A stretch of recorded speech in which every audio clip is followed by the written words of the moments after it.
Realmente, hermano, yo había pensado en ese título de sermón, pero el Espíritu Santo me cambió el sermón. Entonces, no voy a hablar de lo mismo.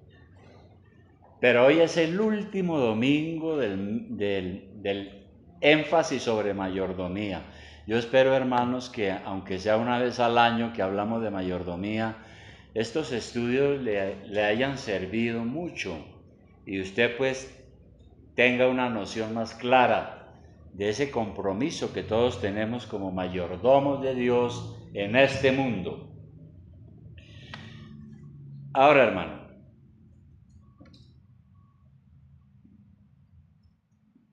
yo quiero en esta mañana es hablar de la mayordomía, pero de la mayordomía de la membresía.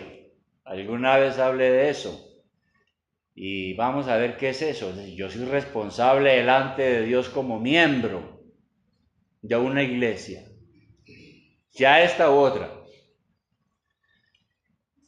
Pero estamos hablando de nosotros. Quiero decirle, apreciado hermano, que si usted es un verdadero cristiano, su presencia aquí no es un accidente, no es algo fortuito o algo casual.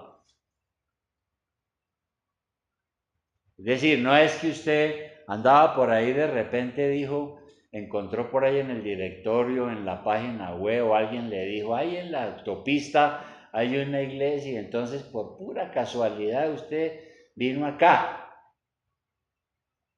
No, hermano. Es Dios quien lo ha salvado en primer lugar.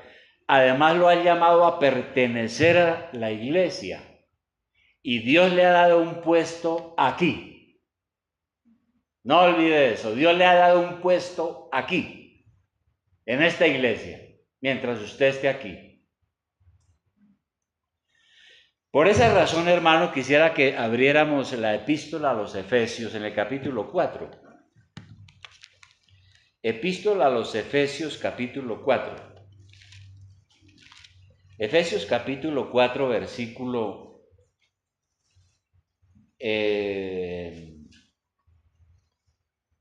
11. ¿Listo? Tengo algunos versículos que vale la pena que miremos con mucho detenimiento. Dice así allí que el Señor Jesucristo, después de haber resucitado entre los muertos, dio dones a la iglesia y dice que Él constituyó a unos apóstoles. Bueno, ya no hay apóstoles, ellos cumplieron su función, fundaron la iglesia y ya. Hoy no hay apóstoles. El que diga que es apóstol está mintiendo. Se está inventando cosas que la Biblia no dice. Pero Él constituyó en principio para la fundación de la iglesia apóstoles, a otros profetas, a otros evangelistas, a otros pastores y maestros. Todos estos ministerios, hoy en día no existen pastores y maestros. ¿Para qué? Dice el 12, a fin de perfeccionar a los santos. ¿Cuáles santos? Usted, la iglesia, cada uno de nosotros. Para la obra del ministerio, para la edificación del cuerpo de Cristo. Porque la Biblia dice que la iglesia es el cuerpo de Cristo. Bueno, ¿y todo para qué? En el versículo 14 dice, para que no seamos niños fluctuantes, llevados por todo viento de doctrina. Y luego en el versículo 16, hay algo, 15, hay algo que es donde quiero que nos detengamos. Dice, sino que siguiendo la verdad en amor, nosotros tenemos la verdad de Cristo. Vamos a obedecerla en amor. Crezcamos en todo en aquel que es la cabeza. Esto es Cristo. Cristo es la cabeza del cuerpo. La iglesia es el cuerpo. Y dice el 16, de quien todo el cuerpo, bien concertado y unido entre sí por todas las coyunturas que se ayudan mutuamente, según la actividad propia de cada miembro, recibe su crecimiento para ir edificándose en amor. Entonces, mire, hermano, en esta ilustración la iglesia se asemeja al cuerpo humano. En el cuerpo humano hay varios miembros. Tenemos 2 brazos, 2 piernas, una cabeza, oídos, ojos, nariz. Todos son miembros del cuerpo. Todos estos miembros que uno tiene en el cuerpo deben trabajar sanamente para un cuerpo sano. Por eso aquí en el versículo 16 dice que es según la actividad propia de cada miembro. Entonces en el cuerpo humano la pierna tiene una función, el oído tiene una función, los ojos tienen una función y cada uno tiene su propia función, cada miembro del cuerpo. Y así sucede en la iglesia. Cada miembro debe estar en permanente actividad. Como miembro del cuerpo de Cristo tenemos que dar cuenta al Señor de cómo hemos aprovechado este privilegio que Dios nos llamó y nos trajo. De manera que la pregunta es, ¿cuál es su responsabilidad? ¿Cómo usted puede contribuir a la edificación de la iglesia? ¿Cuál es su responsabilidad como mayordomo de Dios que lo ha llamado y lo ha puesto en la iglesia? Y le ha dado un puesto aquí. ¿Cuál es su responsabilidad? ¿Cómo puede contribuir a la iglesia? Hay muchas formas de hacerlo. Yo he seleccionado 3 cosas básicas que usted puede hacer para ser un miembro activo y así ayudar a la edificación de la iglesia. Entonces, para ser usted un buen mayordomo de Dios, un miembro de la iglesia eficaz, lo primero que debe hacer es orar por la iglesia. Usted puede contribuir orando por la iglesia, orando por ella. Es lo primero. Yo no sé si usted orará todos los días por esta iglesia. Si no lo está haciendo, está descuidando un deber. ¿Y para qué oramos por la iglesia? Para que hayan oportunidades de compartir el evangelio. Fíjese usted que el Señor Jesucristo necesitó como hombre de las oraciones de sus amigos. Recordemos Getsemaní, la noche en que fue entregado y fue arrestado para ser crucificado. Dice la Escritura que él le dijo a los discípulos, caminen, oren conmigo, vamos a orar. Y ellos se pusieron a dormir. Y el Señor le dijo, ¿no han sido capaces de vigilar y orar por lo menos 1 hora? Él, que era el Hijo de Dios, necesitó de los discípulos para que oraran y lo acompañaran en oración. El apóstol Pablo, fundador de tantas iglesias, que desarrolló un ministerio maravilloso, él necesitó que los hermanos oraran por él. Uno ve en Colosenses 4:2, vamos a mirar Colosenses 4:2. Colosenses 4:2. Mire lo que él dice. Colosenses 4:2. ¿Qué dice? Dice, perseverad en oración, le dice a la iglesia, o sea, es para nosotros. Perseverad en la oración, velando en ella con acción de gracias, orando también al mismo tiempo por nosotros, o sea, los pastores, para que el Señor nos abra puerta para la palabra, a fin de dar a conocer el misterio de Cristo, por el cual también estoy preso, para que lo manifieste como debo hablar. Entonces, aquí el apóstol pide por 2 cosas en particular. La primera, que Dios le provea oportunidades para proclamar la salvación en Cristo. Necesitamos que Dios a cada uno de nosotros nos dé oportunidades para que podamos hablar de Cristo, invitarlos aquí a la iglesia. Todavía hay bancas, vean, y ahora en el palco hay unas bancas también nuevas todavía. Y Pablo ora por una segunda cosa, para que él pueda pide oración a la iglesia para que Él pueda dar a conocer el misterio de Cristo. El misterio de Cristo es la salvación. Y para que Él pueda aprovechar esas oportunidades y hablar como debe hablar. Por eso es necesario orar por la iglesia y por cada uno de nosotros. Ahora, el mundo nuestro es un mundo secularizado. ¿Qué quiere decir eso de secularizado?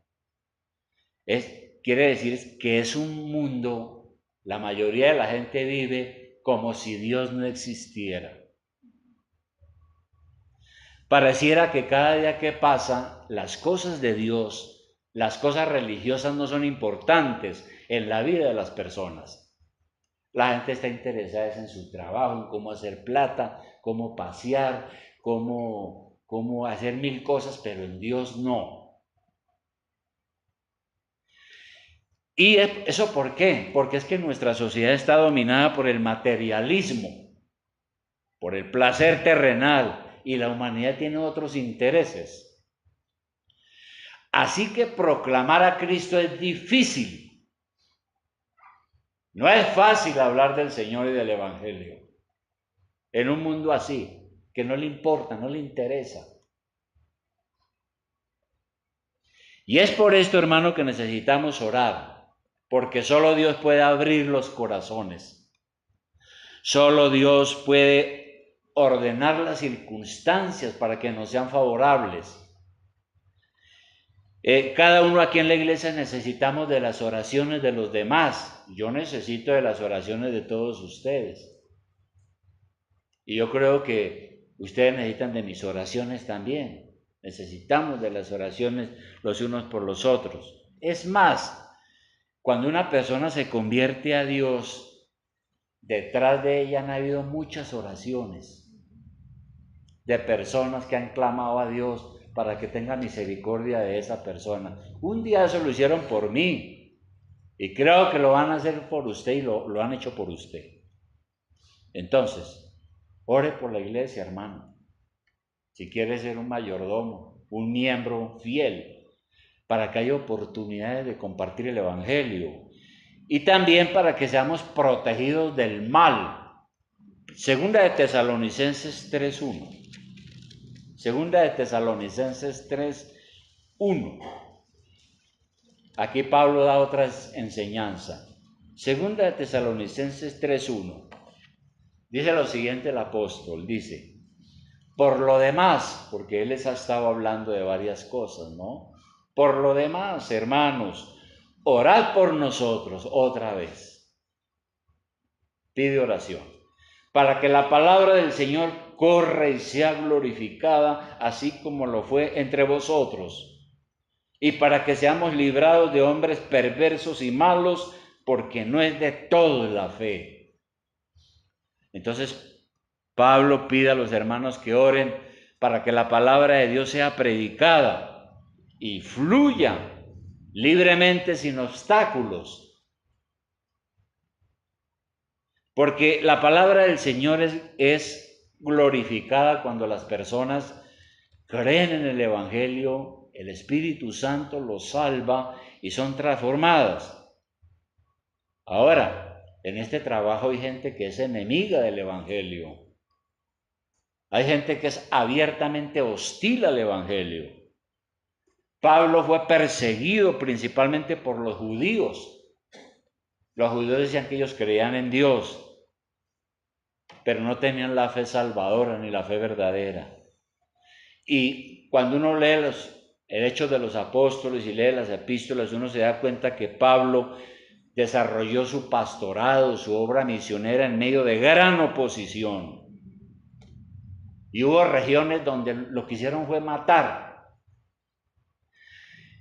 Y él reconoció que habían muchos obstáculos y que muchos de esos obstáculos venían de Satanás. Así que él tuvo que orar mucho y pedirle a la iglesia que orara por él para que pudiera llevar el Evangelio y mucha gente llegara a la salvación. En medio de una situación difícil debemos orar y se nos asegura que Dios nos fortalecerá y protegerá. Y Y no solo eso, sino que debemos de orar también para hacer la voluntad de Dios. Fíjese, ¿quiere usted ser un miembro eficaz en la iglesia? Ore por ella. Ore para que hayan oportunidades de predicar el evangelio. Ore para que seamos protegidos del mal. Y ore para hacer la voluntad de Dios. Colosenses 1:9. Colosenses 1:9.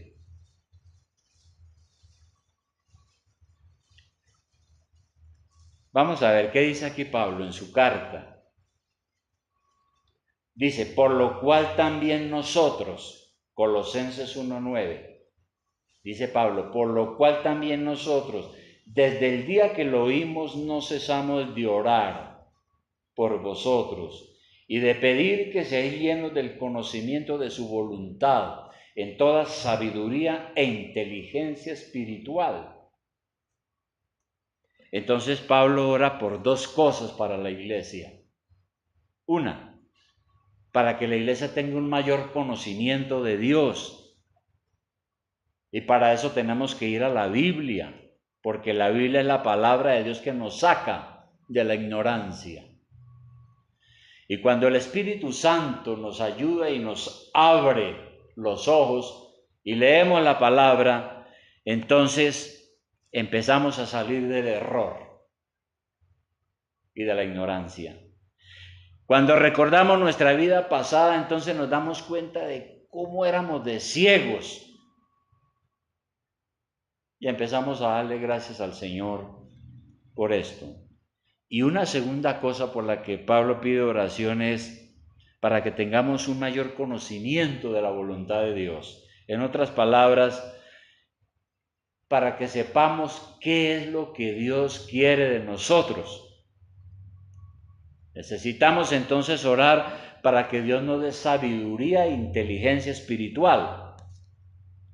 Necesitamos orar para que podamos pensar y actuar adecuadamente en medio de las cosas que nos suceden diariamente.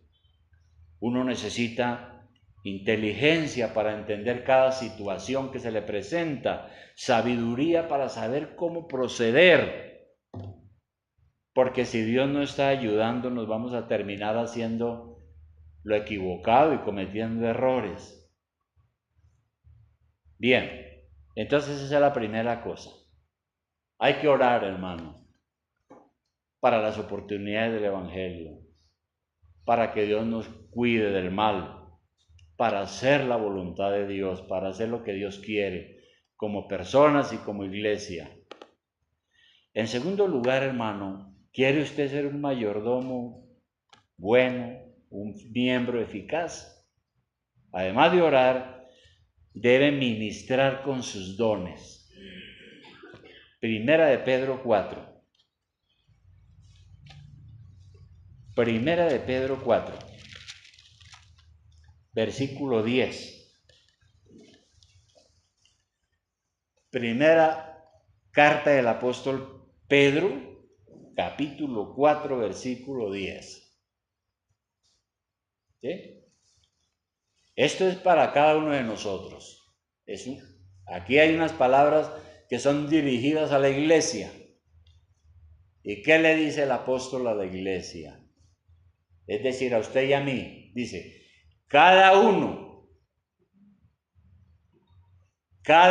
según el don que ha recibido, ministrelo a los otros como buenos administradores de la multiforme gracia de Dios.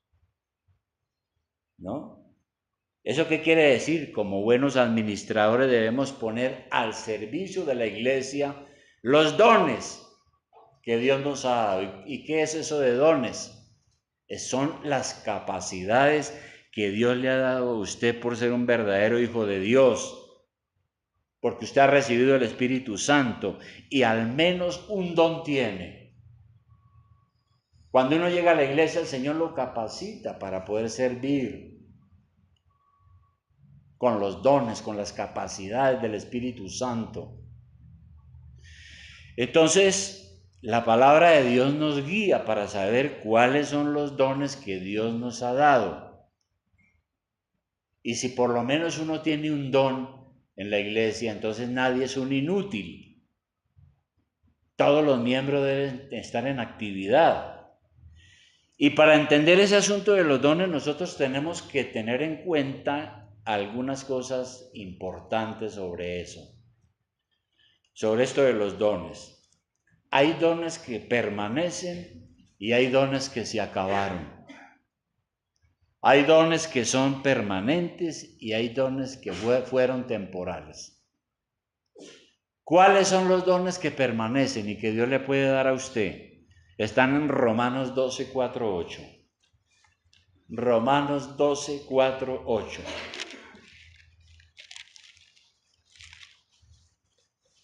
Romanos 12, 4, 8. Es importantísimo este pasaje. Romanos 12, 4. Todos en su Biblia, a ver, dice: porque de la manera que en un cuerpo tenemos muchos miembros, otra vez, pero no todos los miembros tienen la misma función. Por ejemplo, en el cuerpo humano, una es la función del ojo, otra es la función del oído, otra es la función de los brazos. Así pasa en la iglesia. Muchos miembros, pero no todos los miembros tienen la misma función. Así nosotros, siendo muchos, somos un cuerpo en Cristo y todos miembros los unos de los otros. De manera que teniendo diferentes dones, ahí viene, según la gracia que nos es dada. Si el de profecía, úsese conforme a la medida de fe. Pero aquí no es la profecía de adivinar el futuro, porque la profecía también significa aquí la predicación de la palabra de Dios. 7. Si de servicio, en servir. El que enseña, en la enseñanza. El que tiene el don de exhortar, en la exhortación. El que tiene el don de repartir, con liberalidad. El que preside, con solicitud. El que hace misericordia, con alegría. Entonces aquí hay una serie de dones que el Espíritu Santo le puede dar a usted, o aunque sea uno de esos, ¿no? La enseñanza, el servicio, la exhortación, la capacidad de aconsejar a otra persona, el ser generoso y liberal con las cosas, en dirigir, hacer misericordia y visitar a otras personas, etc. Esos dones permanecen, están con la iglesia, son permanentes. Luego tenemos otros dones en 1 Corintios 12:7. 1 Corintios 12:7. 1 Corintios 12:7. Aquí hay unos dones.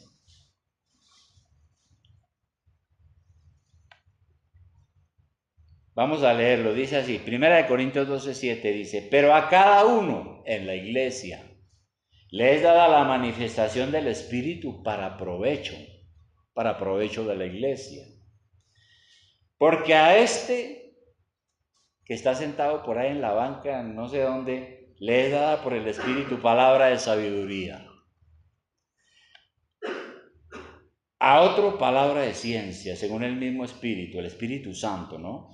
A otro fe por el mismo Espíritu, y a otro dones de sanidades por el mismo Espíritu, a otro el hacer milagros, a otro profecía, a otro discernimiento de espíritus, a otro diversos géneros de lenguas, y a otro interpretación de lenguas. Bien, resulta que aquí el apóstol Pablo menciona 9 dones. De esos 9 dones, solo 2 permanecen. Los otros 7 se acabaron. Escuche bien, se acabaron, hermano. ¿Cuáles dones permanecen? Los que están ahí en el versículo 8. Se habla de palabra de sabiduría. ¿Qué es eso?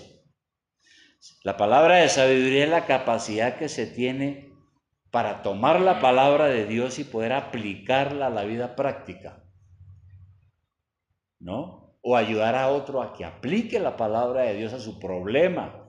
Es un don necesario para la consejería, para la evangelización. Y luego menciona la palabra de ciencia ahí en el versículo 8. ¿En qué consiste ese don? Este estudio lo hemos hecho directamente del griego para ver qué significa la raíz griega. La palabra de ciencia significa palabra de conocimiento, ¿no? Pero se refiere a la capacidad de profundizar en la verdad de la palabra, de comprenderla en todos sus detalles, de poder enseñarla para instruir a otros. Es un don necesario en la enseñanza. Yo creo que los maestros tienen palabra de sabiduría y palabra de ciencia. Pero ¿qué de los dones que se acabaron? Son los más controvertidos. ¿Por qué se acabaron? Bueno, cuando comenzó la iglesia con los apóstoles, pues habían señales, prodigios, milagros, cosas espectaculares, sanidades, hablaban en otros idiomas, en otras lenguas, era tremendo. Pero apenas se fundó la iglesia, se acabaron esos dones. Y cuando llegó y entonces quedó completo el Nuevo Testamento, ya no fueron necesarios. Porque se estaba colocando los fundamentos de la iglesia. Entonces, esos cuentos que andan por ahí de que gente que sana, otros que andan sobre las aguas, otros que se aparecen y se desaparecen, otros que adivinan el futuro, todo eso es una cantidad de mentiras y de farsas. Nosotros no podemos creer en eso, es mala doctrina que conduce al engaño. Y en esas iglesias se amontona la gente así, porque eso sí, hermano, para la mentira y el error, sí la gente corre. Además de esos dones que hemos acabado de mencionar, hay que tener en cuenta que hay ciertas capacidades naturales con las cuales nacemos. Y una vez que uno se hace cristiano, esas capacidades naturales son santificadas y se convierten también en una especie de dones naturales para servir en la iglesia. Entonces hay personas que nacieron con aptitudes musicales, otros con cualidades de liderazgo nato, otros para el arte, tienen aptitud para el arte. Y todo lo que Dios le haya dado a uno de nacimiento, uno tiene que orar para que el Espíritu Santo lo santifique y ponerlo al servicio de la iglesia, de Cristo, ¿no? Porque los dones son para edificación de la iglesia. Entonces, la capacidad que Dios nos ha dado, los dones del Espíritu Santo, tienen ese fin, la edificación de la iglesia. Como mayordomos de Dios debemos usar esos dones para bien. Esas capacidades que Dios nos da para servir no pueden quedar en la inactividad, tienen que dar fruto. Esas capacidades que Dios le ha dado a usted no le pertenecen a usted. Dios se las ha dado para que usted sea útil en la edificación de la iglesia. Así es. De manera, hermanos, que en la iglesia no podemos ser solo expectantes. No podemos ser personas contemplativas, sino participantes. No podemos ser expectantes, espectadores, sino participantes. Uno no está en la iglesia en el plan de voy a ver qué pasa hoy.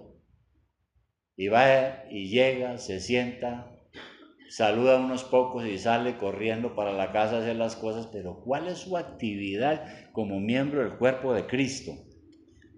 Último punto. Usted quiere ser un miembro eficaz, un mayordomo de Dios, bueno para su gloria. Primero, ore por la iglesia, como ya vimos. Segundo, ministre con sus dones, ponga al servicio de la iglesia las capacidades que Dios le ha dado para el beneficio de otros, no solo para usted. Y el último punto sería, si usted quiere ser ese miembro eficaz, sostenga la iglesia financieramente. Es una responsabilidad nuestra. De eso hemos venido hablando estos domingos. Ofrende con regularidad. No cada vez que se nos ocurra o cuando nos esté solo yendo bien o cuando estemos de buen genio. Hay que ofrendar, hermano, de lo que Dios nos da. Y Pablo lo dijo, cada domingo, cada uno en la iglesia, ponga aparte un dinero según Dios lo haya prosperado.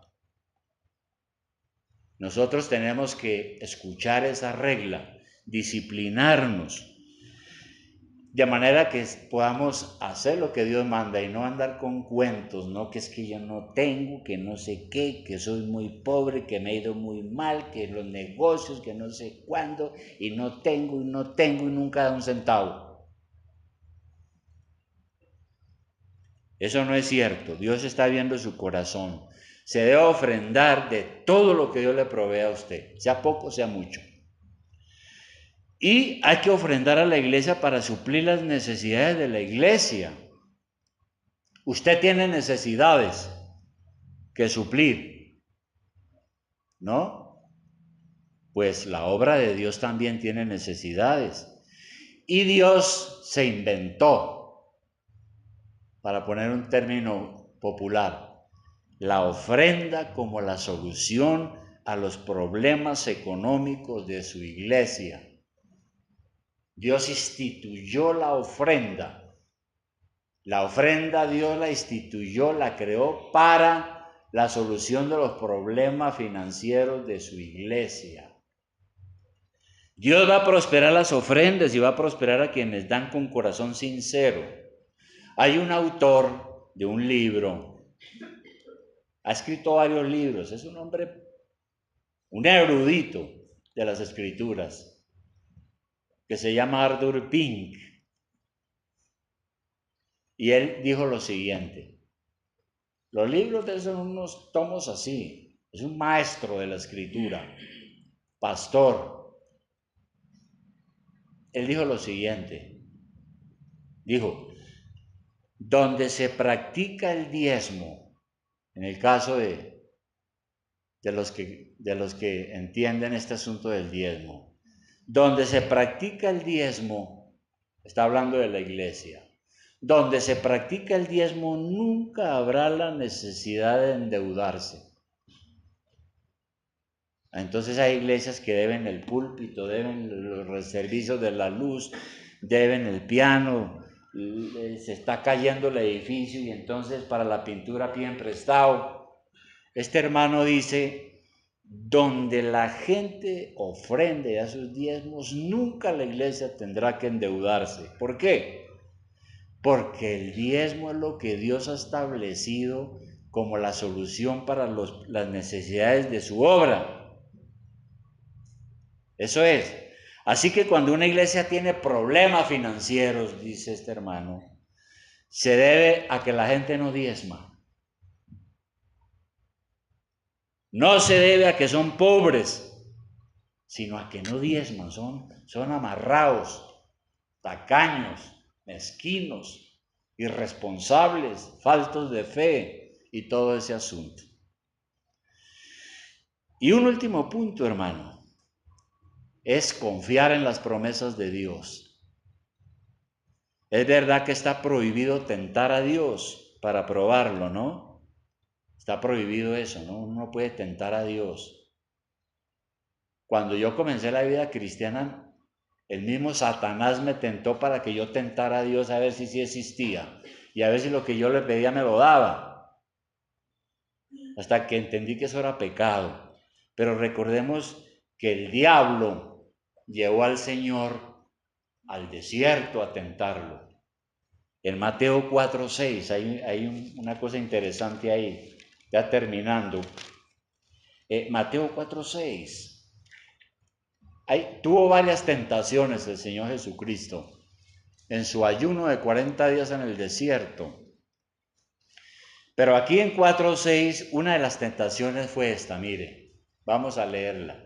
Mateo 4:6 dice, 5, dice, entonces el diablo le llevó a la santa ciudad, o sea, Jerusalén, y le puso sobre el pináculo del templo, sobre la parte más alta, el diablo, Satanás, y le dijo, si eres hijo de Dios, échese abajo, bótese. Porque escrito está que los ángeles vendrán y lo ayudarán a usted para que no se mate, no se estrelle. Esa fue la tentación. Y Jesús hubiera podido decir, pues sí, verdad, ¿no? Yo soy Jesús, el Hijo de Dios. Pues yo voy a hacer ese ensayo a ver. Y botarse a ver qué pasa. Pero ¿qué le dijo el Señor al diablo? Le dijo, escrito está, no tentarás al Señor tu Dios. No probarás al Señor tu Dios. Le dijo el Señor a Satanás. Entonces, cuando el diablo nos dice que probemos la fidelidad de Dios, tenemos que rechazarlo.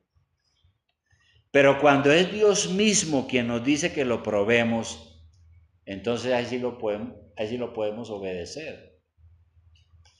Y resulta que eso es lo que Dios dice en Malaquías 3:10, un pasaje que a veces a algunos no les gusta, porque dicen, es que eso es legalismo del Antiguo Testamento, eso. Malaquías 3:10, ¿no? Mire lo que dice el Señor. Le dijo a su pueblo, trae todos los diezmos al alfolí. ¿Qué es el alfolí? El alfolí eran unas especies de cuartos que habían en el templo donde podían depositarse los diezmos, inclusive de los granos, de las cosechas y también de muchas cosas. Y dinero. Trae todos los diezmos al alfolí y haya alimento en mi casa. Algunos dicen que los sacerdotes estaban aguantando hambre, los sacerdotes en esa época, porque la gente se olvidó y empezó a tener muchas dudas y empezaron a abandonar los caminos de Dios. Dios les dice, traigan sus diezmos, haya alimento en mi casa, y dice, y probadme ahora en esto, dice Jehová de los ejércitos. Si no, os abriré las ventanas de los cielos y derramaré sobre vosotros bendición hasta que sobreabunde. Entonces es Dios el que le dijo al pueblo, pruébenme, a ver si yo lo que les digo es mentiras. ¿Quiere bendiciones? Entonces sea generoso con la obra de Dios. Y es lo mejor que un joven puede hacer. Empezar temprano a dar sus ofrendas y a dar sus diezmos. Eso es muy bueno cuando el papá le empieza a enseñar a los niños a diezmar, ¿no? Porque el niño va creciendo en la fidelidad. Cuando llegue a grande y sea un ejecutivo o un gerente importante, va a ser un hombre fiel y no va a tener problemas en dar sus ofrendas.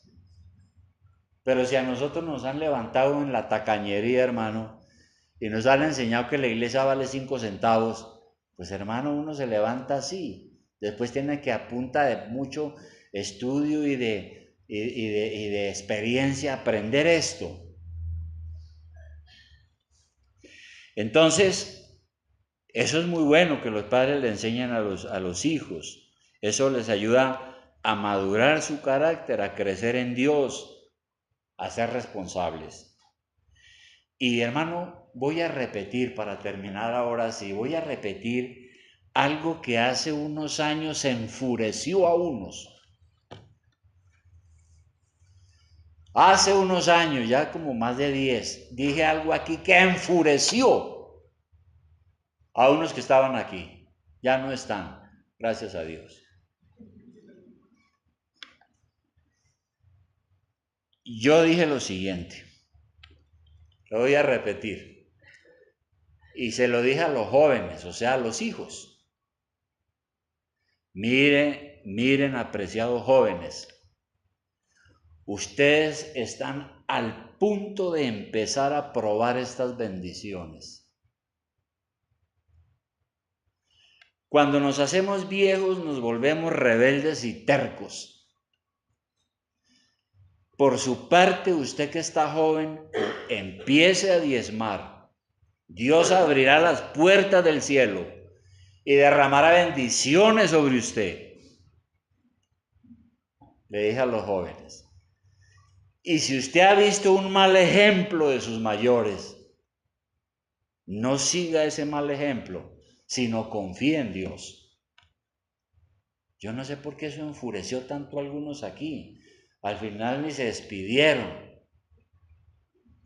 Pero ese es mi consejo a los jóvenes. Comience a hacer usted, a cumplir con todo esto y verá cómo le va a ir de bien en la vida. Cómo usted va a tener bendiciones, hermano. Va a ser un profesional, o va a ser un industrial, o va a ser un negociante, va a tener un buen matrimonio, va a tener buenos hijos, va a tener unas bendiciones grandes. Así que, apreciado hermano, quiere hacer una contribución grande a la iglesia, ore por ella, empiece por ahí, empiece a arrodillarse en su casa y decir: Señor, la iglesia donde yo asisto, bendícela, Padre, el pastor bendícelo, Señor, mi hermana, mi hermano, aquel muchacho que está allí, ore por la iglesia, hermano, porque Dios necesita esa oración. La iglesia necesita que usted ore por la evangelización, para ser protegidos del mal, para conocer mejor a Dios.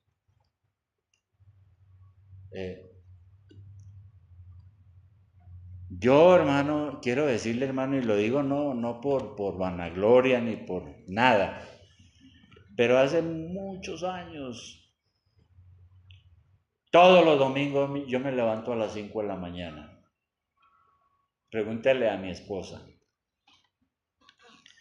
¿Y a qué me levanto los domingos? Yo no digo: ay, es domingo, ay, muy dura la semana, tenaz la semana. Y entonces, el domingo yo más bien me quedo durmiendo, más bien, o me levanto por ahí a las carreras faltando media hora y llego aunque sea al sermón. Me levanto a las 5 de la mañana, ¿a qué, hermano?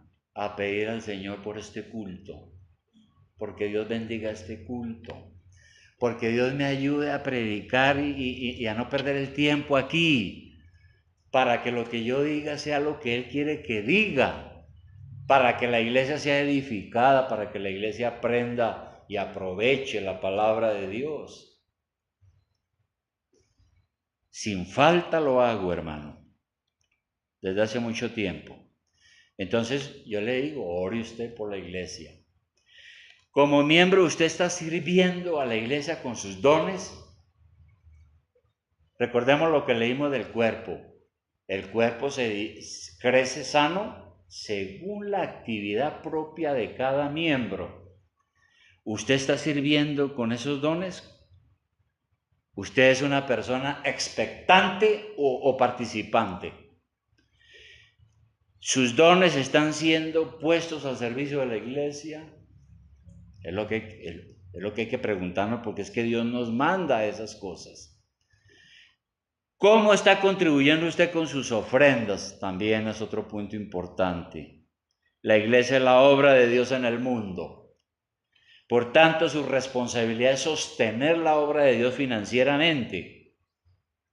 Realmente es un privilegio que Dios nos tenga en cuenta para trabajar con Él en la salvación del mundo, en la salvación de muchos.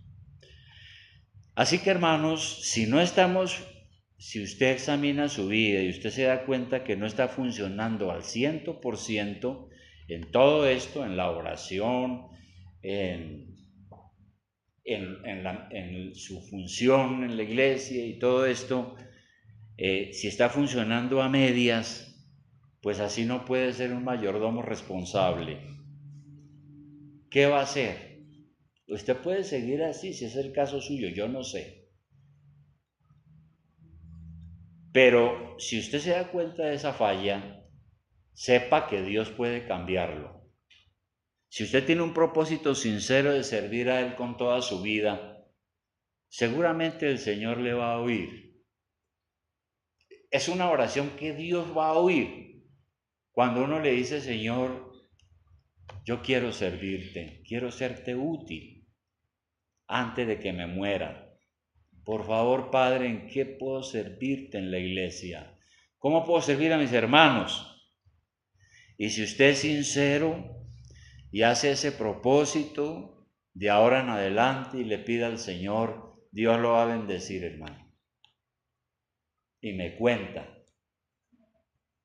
que eso es así, que aquí yo no estoy hablando paja, ni diciendo cosas para entretener a nadie, sino que eso es cierto, hermano, porque es Dios el que lo está diciendo.